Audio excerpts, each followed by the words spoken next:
কাম কৰা ক্ষমতাকে শক্তি বোলে। শক্তি মানে কাৰ্য কৰিব পৰা সামৰ্থ্য।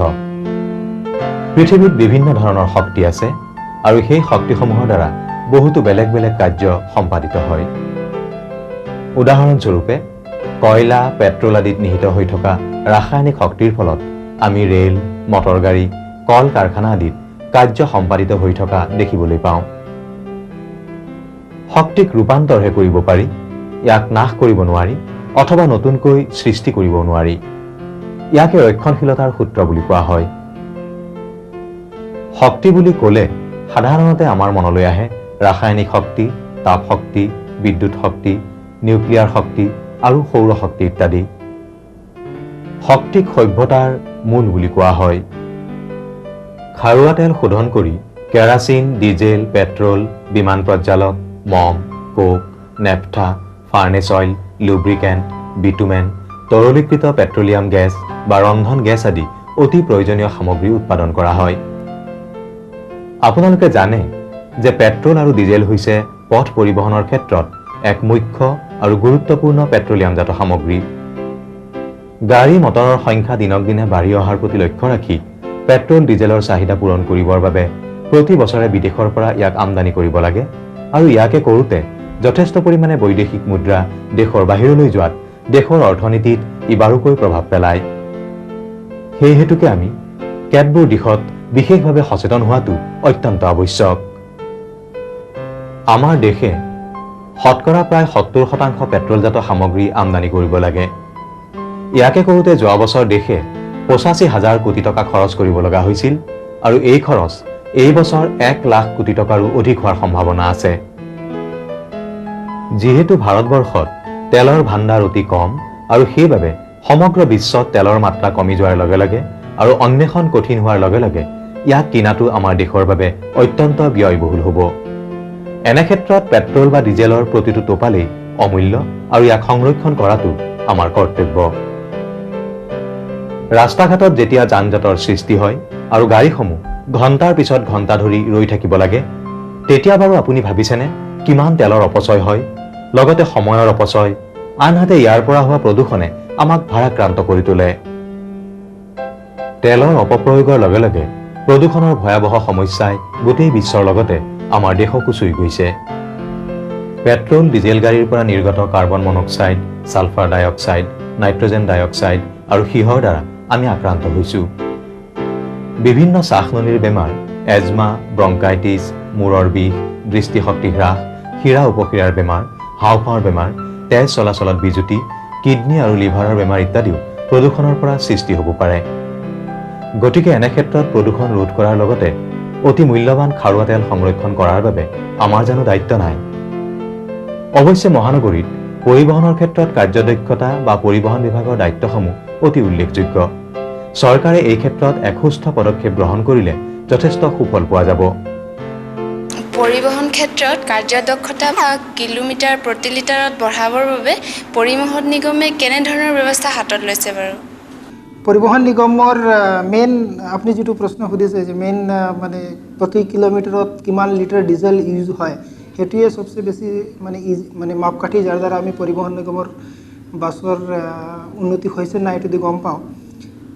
আপোনাৰ মানে আমি পৰিবহণ নিগমত যোৱা 2 বছৰৰ পৰা আমি চেষ্টা কৰি আছোঁ যে আমাৰ এই EPKM আৰু KPL কমি যাওক, আৰু তাৰ বাবে আমি মেইনলি PCRক ধন্যবাদ দিব লাগিব যে PCRৰ জৰিয়তে আমি যথেষ্ট ট্ৰেইনিং আমাৰ ড্ৰাইভাৰবিলাকৰ কৰিছোঁ, আৰু তাৰ বাহিৰেও আমাক লেণ্ডৰ ইঞ্জিনিয়াৰ সকলেও ইঞ্জিন কেনেকৈ ভাল কৰিব পাৰি, কেনেকৈ কম ডিজেলত চলাব পাৰি সেইবিলাকৰ বিষয়ে নিয়াৰিকৈ আৰু এটা কনজিকিউটিভ ট্ৰেইনিং প্ৰগ্ৰাম চলি আছে। আমি প্ৰতি সপ্তাহতে এটা ট্ৰেইনিং প্ৰগ্ৰাম পৰিবহণ বিভাগৰ ফালৰ পৰা হয়, তাতেও আমি ASTC ড্ৰাইভাৰসকল আৰু মেকানিকসকলক পঠিয়াওঁ। তাৰ বাহিৰে আমি ASTC নিজেও এটা বিস্তৃতভাৱে ট্ৰেইনিঙৰ প্ৰগ্ৰাম কৰি আছোঁ, আৰু যিবিলাক আমাৰ নতুন এণ্ট্ৰেন্স আহিব ড্ৰাইভাৰ হিচাপে তেখেতসকলৰ কাৰণে আমি এটা ডিটেইল ট্ৰেইনিং প্ৰগ্ৰাম ৰাখিছোঁ।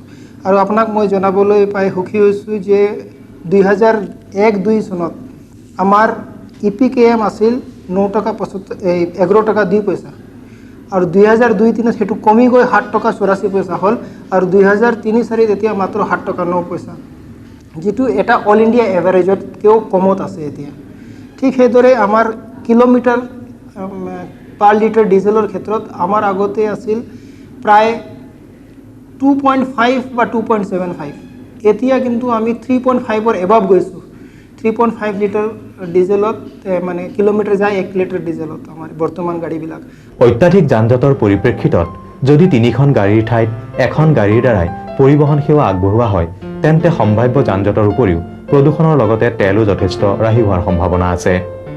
তেল সংৰক্ষণৰ বাবে অথবা তেলৰ অপব্যৱহাৰ ৰোধ কৰাৰ ক্ষেত্ৰত প্ৰথমে আমি জনসাধাৰণৰ মাজত সজাগতা বৃদ্ধিৰ হকে কাম কৰিব লাগিব। এই ক্ষেত্ৰত সভা সমিতি পাতি তেল সংৰক্ষণ সম্বন্ধে ৰাইজক অৱগত কৰাব লাগিব।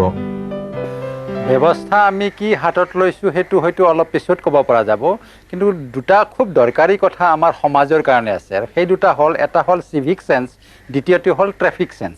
এই দুয়োটা বস্তুৰে আমাৰ সমাজত খুব অভাৱ। আমি ট্ৰেফিকক কেনেকুৱাকৈ মানে ৰেচপেক্ট কৰিব লাগে বা যাব দিব লাগে সেইটোও নাজানো, আৰু পথচাৰীক যে যাব দিব লাগে যিটো চিভিক চেন্সত আহে সেই বস্তুটো আমাৰ নাই। সেইকাৰণে আমাৰ সমাজত এই প্ৰব্লেমবিলাক আহি আছে।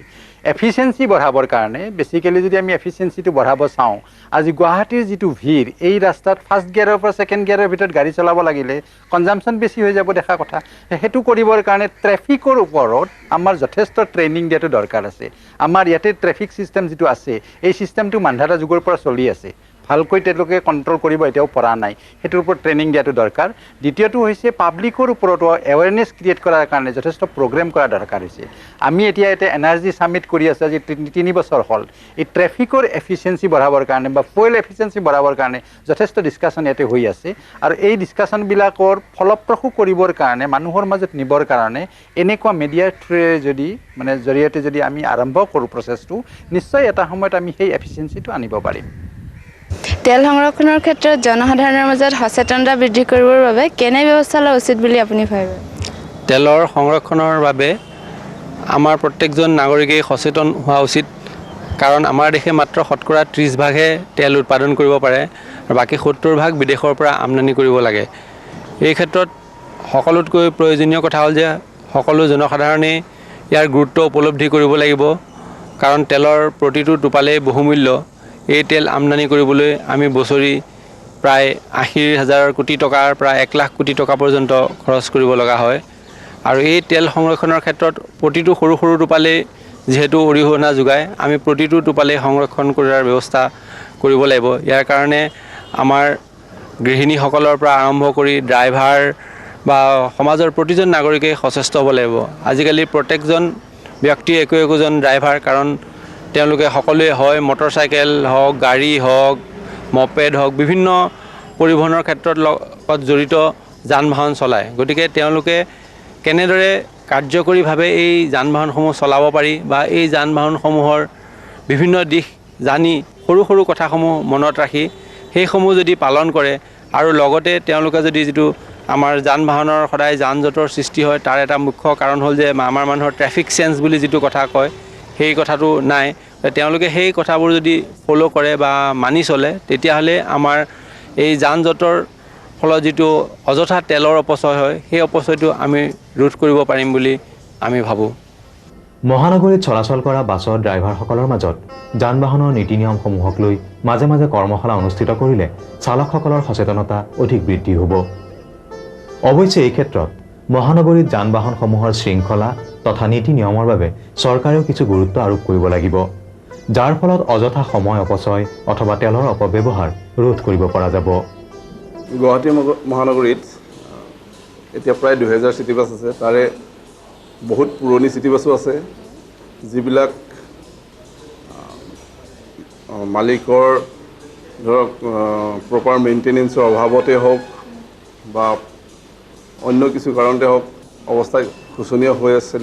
প্ৰায় তাৰে সেই 2000ৰ ভিতৰত প্ৰায় 500 গাড়ীৰ আমাৰ দ্বিতীয় কামৰূপ এনফৰ্চমেণ্ট কাৰ্যালয়টো আৰম্ভ হোৱাৰ পিছৰ পৰা এইবিলাকত আমি তাহাঁতৰ বেয়া অৱস্থাৰ কাৰণে তেওঁলোকক ধৰি ছাছপেণ্ড কৰা হৈছে, তেওঁলোকৰ ৰেজিষ্ট্ৰেশ্যনবিলাক জৰিমনা বিহা হৈছে। ঠিক তেনেকৈ যিবিলাক বেয়া কণ্ডিশ্যনৰ আপোনাৰ ট্ৰাক আছিলে, মাটি টনা ট্ৰাক বা শিলগুটি কঢ়িওৱা, সেইবিলাকতো য'তে আপোনাৰ কণ্ডিশ্যন বেয়া সেইবিলাকক আমি তেনেকৈ ধৰি ছাছপেণ্ড কৰিছোঁ, ইম্পাউণ্ড কৰিছোঁ, ফিটনেছ চাৰ্টিফিকেট কেঞ্চেল কৰিছোঁ। তাৰোপৰি তেওঁলোকক জৰিমনা বিহা হৈছে। আৰু আমি আশা কৰোঁ বাছ মালিকসকলেও আমাক সহযোগ কৰিব, যাতে আমি গুৱাহাটীবাসী বিশেষকৈ চিটি বাছ সেৱাটো যাতে উন্নত কৰিব পাৰোঁ।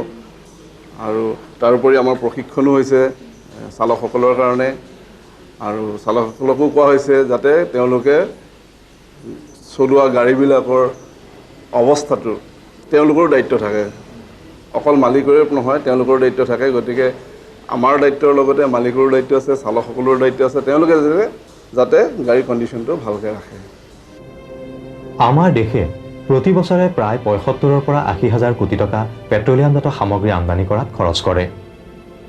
আপোনাৰ যান বাহনত ইন্ধন সংৰক্ষণৰ কৃতিপসমূহ অৱলম্বন কৰি আপুনি প্ৰদূষণ ৰোধ কৰাৰ উপৰিও এই বৃহৎ ব্যয় ৰোধ কৰিব পাৰে।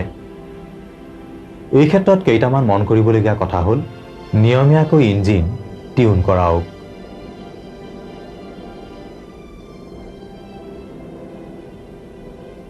ফিল্টাৰ সময়মতে চাফা কৰাওক। এক্সহষ্ট পোৰ্ট আৰু চাইলেঞ্চাৰ বাধাপ্ৰাপ্ত হ'লে দহন ক্ৰিয়া বেয়া হৈ পৰে। এইবোৰ কথাৰ প্ৰতি লক্ষ্য ৰাখক। সঠিক টায়াৰৰ চাপ বৰ্তাই ৰাখক।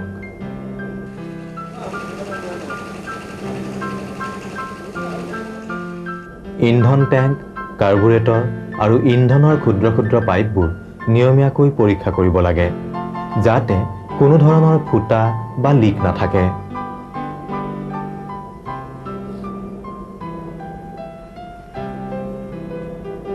নিৰ্ধাৰিত স্পীড মতে গিয়েৰ সলনি কৰক। সদায় সঠিক গিয়েৰত গাড়ী চলাওক। আপোনাৰ গাড়ীৰ ইঞ্জিনটো গৰম হ'বলৈ বাট নাচাব। ইঞ্জিনটো ভালে ৰাখক।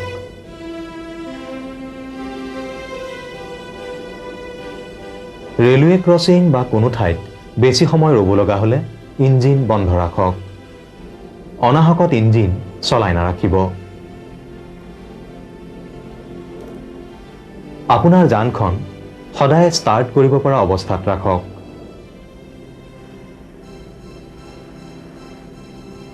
ক্লাটছ শ্লিপ হোৱাটো ৰোধ কৰক। চাইলেঞ্চাৰ যাতে বন্ধ নাথাকে তালৈ মন কৰক।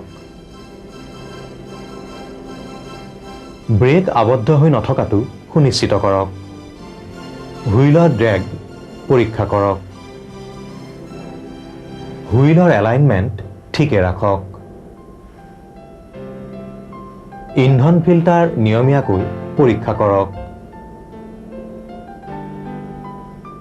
আপোনাৰ কাৰখন কাৰপুলৰ বাবে ব্যৱহাৰ কৰক। অযথা যান-জঁটৰ সৃষ্টি নকৰিব। শৃংখলাবদ্ধভাৱে গাড়ী চলালে সাধাৰণতে কোনো অসুবিধাৰ সৃষ্টি নহয়। ক্লাটছ দবাই গাড়ী নচলাব। অনাহকত ক্লাটছ ব্যৱহাৰ কৰিলে শক্তিৰ অপচয় হয় আৰু ক্লাটছ প্লেটৰ ক্ষতি হয়।